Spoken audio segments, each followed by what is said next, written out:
Hello everyone, welcome to my YouTube channel law with Roshni. Friend, आज की इस video में मैं डिस्कस करूँगी जजमेंट क्या है। सीपीसी का ये टॉपिक है और जजमेंट जो कि सेक्शन 2 क्लॉज 9 का है। सेक्शन 2 क्लॉज 9, ठीक है। तो शुरू करते हैं, जजमेंट क्या है जानते हैं। देखो, judgment judgment is a statement. देखो, जजमेंट एक स्टेटमेंट है, यानी कि judgment is a statement of a जज at the time when he decide a case after all the court proceedings. Then whatever the judge written or directed about the case is called the judgment of that case।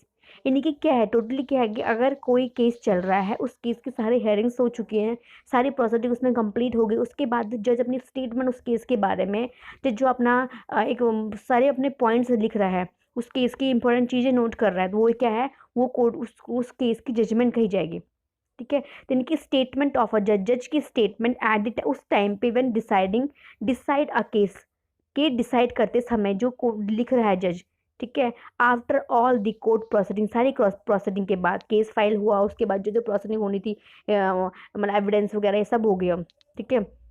अब जो जज ने what ever the जज, जो भी जज लिख रहा है या डायरेक्ट कर रहा है, दूसरे को लिखने के लिए कह रहा है, डायरेक्ट कर रहा है, about the case is called the judgment of उस केस के, मतलब जजमेंट कहेंगे, वो एक जजमेंट है, ठीक है। अब हमारे सेक्शन 2 क्लॉज 9 क्या कहते हैं कि जजमेंट कहाँ दिया हुआ है, सीपीसी के सेक्शन 2 क्लॉज 9 में दिया हुआ है। सेक्शन 2 क्लॉज 9 जजमेंट, इसमें जजमेंट इसमें सिविल प्रोसेस को 1908 में, ठीक है। Judgment means the statement given by a जज of the grounds of a decree और ऑर्डर। जो भी डिक्री और ऑर्डर के लिए जो ग्राउंड्स होते हैं, उनकी उससे पहले, यानी कि डिक्री ऑर्डर से पहले जो जो भी ग्राउंड लिखे गए हैं उस केस की एंडिंग के लिए, वो क्या है, जजमेंट, जज की वो एक स्टेटमेंट है जज की, और उसको हम क्या कहेंगे, जजमेंट कहेंगे, ठीक है। लेकिन जज ने जो भी स्टेटमेंट दिया है केस में, वो क्या है, जजमेंट है, ठीक।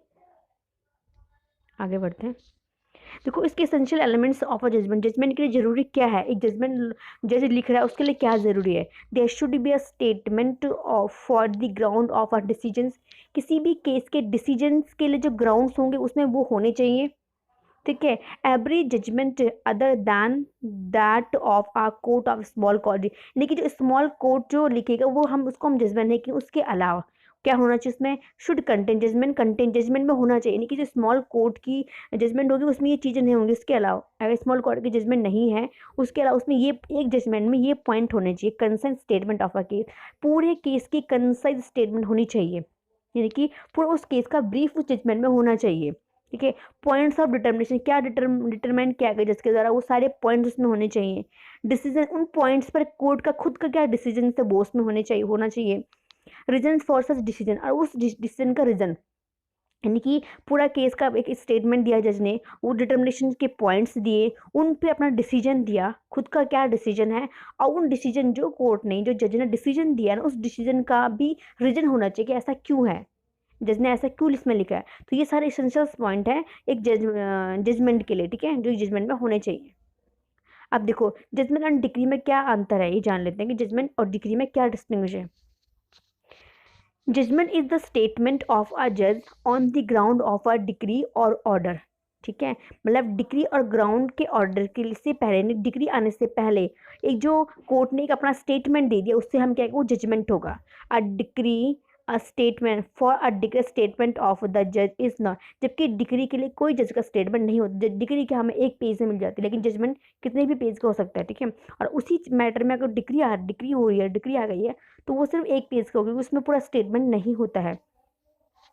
Judgement does not require to have a formal expression, judgment के लिए जो फॉर्मल एक्सप्रेशन है वो रिक्वायर्ड नहीं है, लेकिन डिक्री के लिए फॉर्मल एक्सप्रेशन होना जरूरी है। अगर आप 2C पढ़ो, ये सेक्शन 2 का 2 पढ़ोगे, ठीक है, जजमेंट वाला इसका सीपीसी का, उसमें जजमेंट को जो डिफाइन किया गया कि उसमें मतलब डिग्री क्या है, क्लॉज 2, यानी कि क्लॉज 2 सेक्शन 2 क्लॉज 2 आप पढ़ोगे, तो वहाँ पे आप जब पढ़ोगे तो आप फॉर्मल जजमेंट के लिए क्या, मतलब डिग्री के लिए क्या होना चाहिए, there must be a formal expression होना चाहिए, ठीक है। तो डिग्री के लिए क्या, फॉर्मल एक्सप्रेशन होना चाहिए, लेकिन जजमेंट के लिए there is no need to formal expression, ठीक है।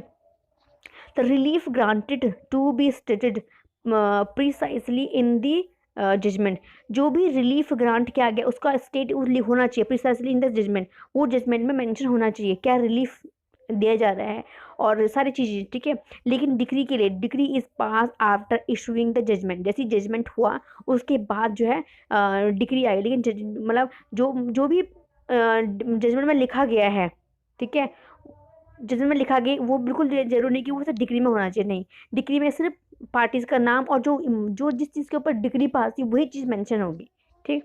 यानी कि जो जो डिग्री आ रही है वो कब आ रही है, जजमेंट के बाद डिग्री आ रही है, ठीक। Judgment is pronounced in a civil as well as a criminal matter, यानी कि जो हम जजमेंट देते हैं, जजमेंट जो होती है वो सिविल और क्रिमिनल दोनों मैटर्स में हो सकती है। लेकिन degree can be pass only in civil matters, जो डिग्री पास होगी ना वो सिर्फ सिविल मैटर्स में होगी। लेकिन जबकि जजमेंट क्या होगा, सिविल और क्रिमिनल दोनों में जजमेंट ही पास होती है, ठीक है। लेकिन डिग्री में ऐसा नहीं है, डिग्री सिर्फ और सिर्फ सिविल मैटर में पास होगी, ठीक। ये दोनों के बीच में एक अंतर था कि दो मतलब जजमेंट एंड डिग्री में क्या डिस्टिंग्विशन है, क्या डिफरेंस है दोनों के बीच में, ये दोनों का डिफरेंस था। तो फ्रेंड आई होप आपको ये वीडियो समझ में आई, आपको अच्छी लगी, और आपको मेरी वीडियो अच्छी लगी तो इसे लाइक कीजिए, शेयर कीजिए, मेरे चैनल को सब्सक्राइब करना बिल्कुल ना भूलें। Thanks for watching.